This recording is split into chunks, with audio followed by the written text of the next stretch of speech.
மதுரை வாடிப்பட்டி புனித ஆரோக்கிய அன்னை திருத்தலத்தில் மெழுகுவர்த்தி ஏற்றி பிரார்த்தனை செய்த வேலூர் இப்ராஹிம் திருத்தலங்களில் பல கோடி ரூபாய் முறைகேடு பற்றி திருத்தல பங்கு தந்தையிடம் கேட்டறிந்தார்.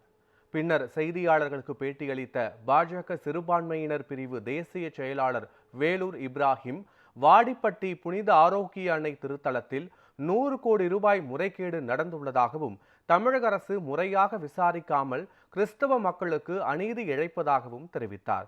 முதலமைச்சர், துணை முதலமைச்சர் இருவரும் வாக்கு வங்கிக்காக சிறுபான்மையினர் மற்றும் கிறிஸ்தவ மக்களை ஏமாற்றி வருவதாகவும் கூறினார்.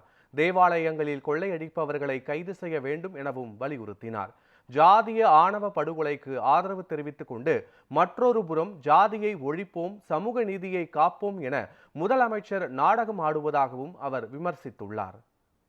கடந்த 13/7/2025 அன்றைக்கு இவருக்கு முன்னால் இருந்த பங்கு தந்தை இந்த தேவாலயத்தில் 100 கோடி ரூபாய்களுக்கு மேல் பக்தருடைய பணம் கொள்ளையடிக்கப்பட்டிருக்கிறது. அந்த கொள்ளையடித்த பணத்தை 9 பேர் தங்களுடைய சுயலாபத்திற்காக பயன்படுத்தி கொண்டிருக்கிறார்கள், அவர்களை உடனடியாக கைது செய்ய வேண்டும் என்று காவல் நிலையத்தில் புகார் அளித்து 45 நாட்கள் கடந்த நிலையில் ஒரே ஒரு நபரை மட்டும் A4 குற்றம் சாட்டப்பட்டவரை மட்டும் கைது செய்திருக்கிறார்கள்.